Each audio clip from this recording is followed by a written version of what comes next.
남해안 관광벨트 구축 사업의 첫 단추인 신안 앞해와 해남 화원을 연결하는 도로 건설 방식이 해저 터널로 사실상 결정됐습니다.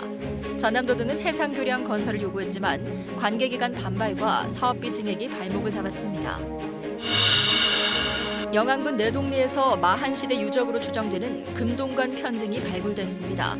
마한 문화권 개발과 관광자원 육성에 기대감이 높아지고 있습니다. 광양제철소 정전으로 검은 연기가 다량 방출된 것과 관련해 관계기관이 본격 조사에 나섰습니다. 포스코는 멈췄던 고로를 모두 복구했지만 정전이 발생한 이유에 대해서는 묵묵부답입니다. 세계 194개국이 참가하는 광주 세계 수영 선수권 대회 개막이 열흘 앞으로 다가왔습니다. 역대 최대 규모를 자랑하는 선수촌이 오늘 처음 공개됐습니다.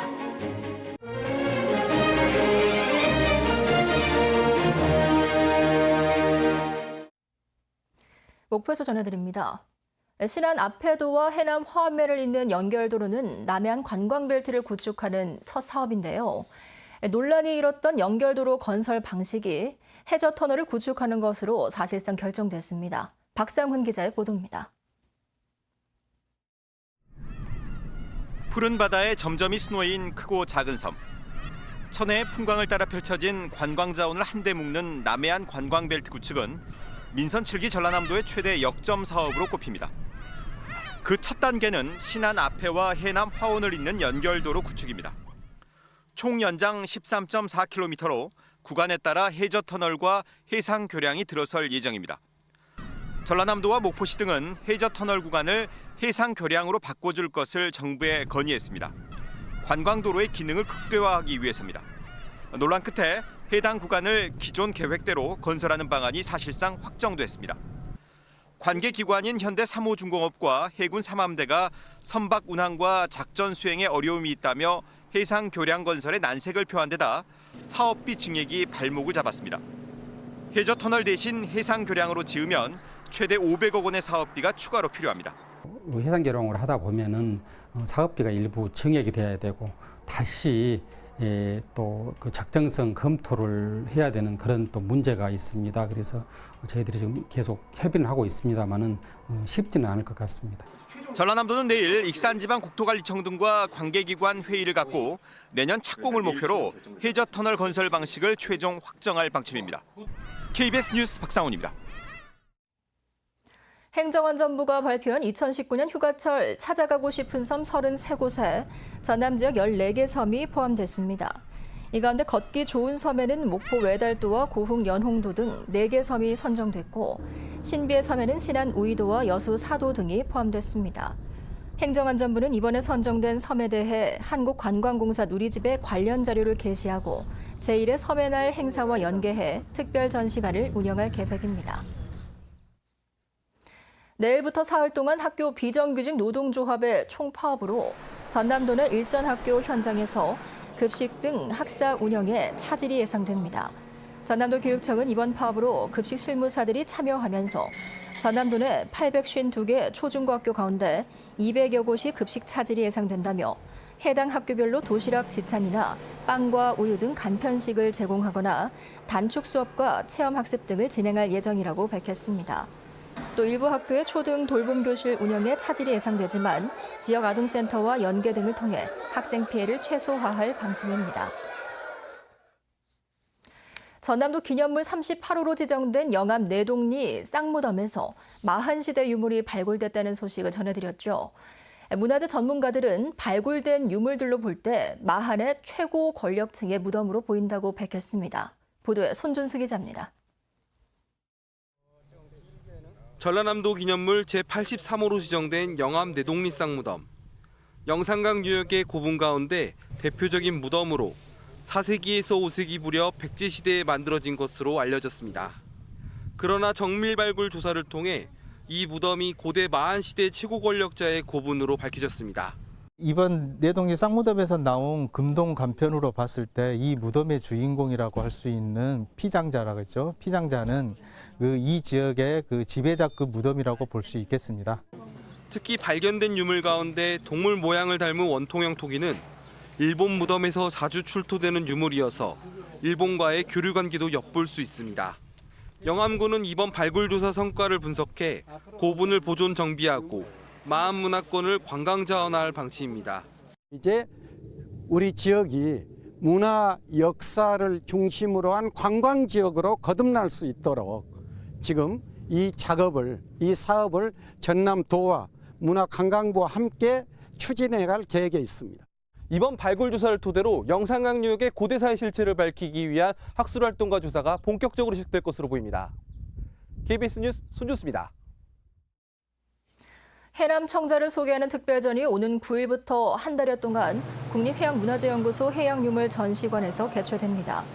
난파된 고려시대 해남 청자 운반선에서 소중 발굴한 뒤 15년 만에 공개하는 이번 해남 청자 특별전에는 서남의 바닷길과 청자의 유통 등 4가지 주제로 구성됐고 해남 청자 2,500여 점이 선보일 예정입니다. 고려시대 해남은 전국 최대 규모의 청자 생산지였고 11세기부터 13세기까지 300여 년 동안 명맥을 유지해왔습니다. 어제 광양제철소가 정전되면서 연기가 다량 방출된 사태에 대해 환경청이 본격 조사에 나섰습니다. 오염물질인 코크오븐 가스가 대기로 배출된 것이 법에 위반되는지 여부가 쟁점입니다. 포스코는 정전으로 멈췄던 고로 5기를 복구했지만 왜 정전이 일어났는지는 아직 밝히지 못하고 있습니다. 양창희 기자의 보도입니다. 광양제철소 곳곳에서 연기가 쉴 새 없이 올라옵니다. 이 연기는 코크 오븐 가스로 철을 만들 때 쓰이는 석탄인 코크스를 제조할 때 나오는 가스입니다. 일산화탄소를 포함해 분진과 이산화황 등 유해 물질이 들어있어 원칙적으로 밖으로 내보내면 안 되고 어쩔 수 없이 대기로 배출하려면 긴급 방출 장치인 플레어 스택을 통해 태워서 내보내도록 규정돼 있습니다.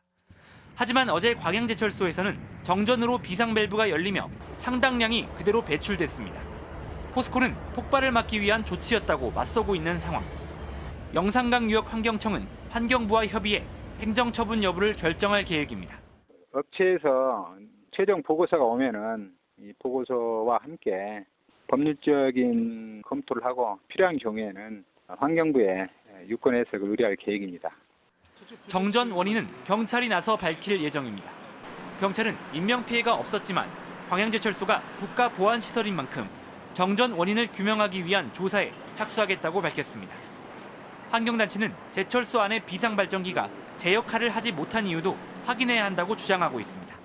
비상 발전 시스템이 바로 적용이 될 수 있는 운영 시스템이 왜 제대로 작동이 되지 않았는가 여부를 좀 확인해야 된다라는 거예요. 포스코는 오늘 오후까지 복구 작업을 벌여 고로 5기를 다시 가동했으며 피해 규모를 집계하고 있다고 밝혔습니다. KBS 뉴스 양창입니다. 광주 세계수영선수권대회가 194개 나라가 참가하는 역대 최대 규모로 치러집니다. 6천 명이 묵을 수 있는 대규모 선수촌 아파트가 개막 열흘을 앞두고 처음 공개됐습니다. 유승용 기자가 소개합니다. 전용 면적 84제곱미터 30평형대 숙소를 살펴봤습니다. 방마다 2명씩 6명이 함께 했습니다. 3일에 한 번씩 이것을 다 바꿔드릴 수도 있고요. 네, 그다음에 매일 연자 수건을 이렇게 해드리고요. 침대 크기는 싱글인데 체격이 큰 선수들에게는 침대 길이를 연장해줄 계획입니다. 에어컨과 냉장고 등은 있지만 경기력 유지에 방해가 된다는 이유로 텔레비전은 설치하지 않았습니다. 선수촌 아파트는 25개 동 1,600여 세대로 선수 2,900여 명을 포함해 기자와 대회 관계자 등 6,000명을 수용할 수 있습니다. 선수촌 주요 통로에는 폭염에 대비한 물 안개 분사 장치가 설치됐습니다. 의료센터에는 내과와 스포츠의학과, 한방과 등이 설치돼 저녁까지 운영되고 밤 사이엔 응급실도 열려 있습니다. 탁구와 당구, 전자오락과 VR 체험 등 각종 게임을 즐길 수 있는 시설도 마련됐습니다. 치열한 경쟁의 장인 만큼 선수촌은 규제와 보안이 엄격한 편이지만 대신 각종 편의시설로 편안하고 즐거운 휴식을 보장하는 겁니다. 이곳 선수촌에서는 세계 각국에서 온 젊은이들이 서로 교류하고 어울리면서 화합과 우정을 나누는 평화의 공간이 될 것입니다. 선수촌에는 오는 5일 한국과 미국 선수들이 처음 입촌하고 이날 공식 개촌식이 열립니다. KBS 뉴스 유승용입니다. 광주의 한 원룸에서 친구를 집단 폭행해 숨지게 한 10대들에게 가혹행위를 당한 추가 피해자들이 있다는 주장이 제기됐습니다. 숨진 피해자의 법률 대리인인 임지석 변호사는 집단 폭행 가해자들에게 폭행, 갈치 등의 피해를 입은 추가 피해자가 4명 더 있다고 밝혔습니다. 임 변호사는 추가 피해자 A씨의 제보를 통해 같은 직업학교의 학생들이 폭행으로 갈비뼈가 부러지거나 감금 등 가혹행위를 당한 정황을 확인했다며 면담을 통해 사실을 확인하고 경찰에 수사를 요청할 것이라고 설명했습니다. 주행 중이던 자동차에서 잇따라 불이 났습니다. 오늘 오전 10시 5분쯤 광주시 비아동의 한 도로에서 31살 이모 씨가 운전하던 승용차에서 불이 나 차량 일부가 불에 탔습니다. 또 이에 앞서 8시 20분쯤 광주시 호남동의 한 도로에서 신호 대기 중이던 45살 최모 씨의 승용차에서 불이 났습니다. 소방당국은 운전석 아래에서 연기가 났다는 운전자 최 씨의 말을 토대로 정확한 화재 원인을 조사하고 있습니다. 최근 한비던전에서 사고가 잇따르고 있지만 광주 전남 지역 학교의 대비는 매우 미흡하다는 비판이 제기됐습니다. 학벌 없는 사회를 위한 시민모임과 핵 없는 사회를 위한 광주 전남 공동행동은 오늘 보도자료를 통해 지난해 광주 지역 초중고등학교의 재난 대비 훈련은 학교별로 평균 9.38에 실시됐지만 방사능 재난 대비 훈련은 0.17에 그쳤다고 지적했습니다. 목포였습니다.